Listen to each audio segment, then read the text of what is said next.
Mas impressionantes também algumas cenas de vídeos que vazaram, né, das pessoas aglomeradas vendo o jogo e torcendo, né, cara?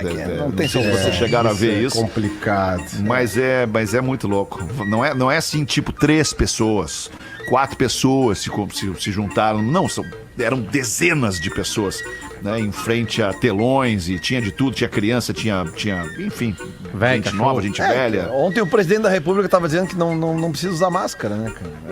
Esse é o clima. O que aconteceu com isso ontem foi o seguinte, cara. Aí vão acumulando-se as tristezas, né, cara? No pior momento da pandemia no Brasil, né? Pior momento. Pior momento. Pior número. Ontem foi o pior momento da pandemia no Brasil. O presidente, na sua live, ele questiona o uso de máscara.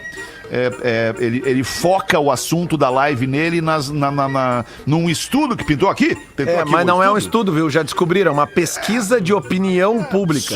Sobre o uso de máscara em crianças. Tipo, cara, é muito difícil. Eu acho que aí tá um dos grandes problemas do tratamento do lidar com a pandemia no Brasil, né? Uma falta de liderança, uma falta de uma voz única e responsável diante disso tudo, né? E não tô aqui falando porque é o Bolsonaro, todo mundo sabe qual é a minha posição.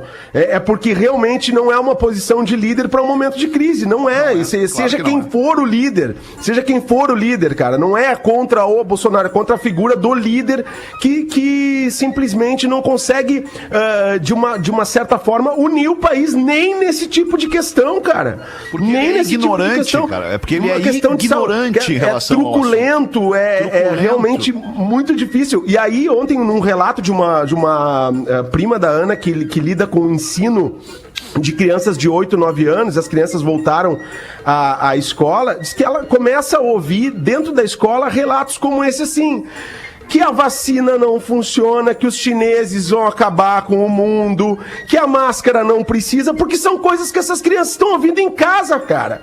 Muito motivado por uma liderança que é insana. Desculpa, é uma liderança insana, cara. Independentemente não nem pedir desculpas, cara. Se o cara tem o mínimo de noção, se você votou ou não votou, não é a questão de votar ou não votar. É uma liderança que é insana e não consegue conduzir o país para uma unidade diante de uma crise de saúde que é gravíssima, talvez a pior da história do país. A gente está chegando em números assustadores. A gente está tendo pessoas morrendo todos os dias. Um sentimento de medo de tu não conseguir entrar num hospital porque não tem vaga. Um sentimento de medo porque tu não consegue respirar e ter oxigênio. A gente vai vendo cada vez mais perto de nós pessoas próximas estando nessa situação. E aí, o comando central, o comando principal que deveria ser o comando que dá o direcionamento, não dá. O comando confunde. Então, cara, nós estamos numa situação desesperadora. É desesperador. E os deputados, né, votando pra ficar mais imunes. Passando a boiada, né? Os deputados, enquanto isso, 250 mil mortos, o presidente que não contra a máscara e os deputados federais lá votando para que não possa mais ser permitido que se prendam em flagrante os deputados, eles mesmos, né, cara? É realmente... uma vergonha cara, absoluta. É uma vergonha, cara. Esse país tem que fechar o Brasil, cara. Tem que fechar, dizer, faliu, fechou. E aí eu te digo, quem votou no Bolsonaro votou contra a corrupção, né? Todo mundo dizia, não queremos mais PT, não queremos mais corrupção. O que a gente está vendo agora aqui? Uma facilitação extrema para atos corruptos de todos os tipos. De todos os tipos, em todas as esferas. Então, gente, vamos parar de ter político de estimação. Não é para ter político de estimação.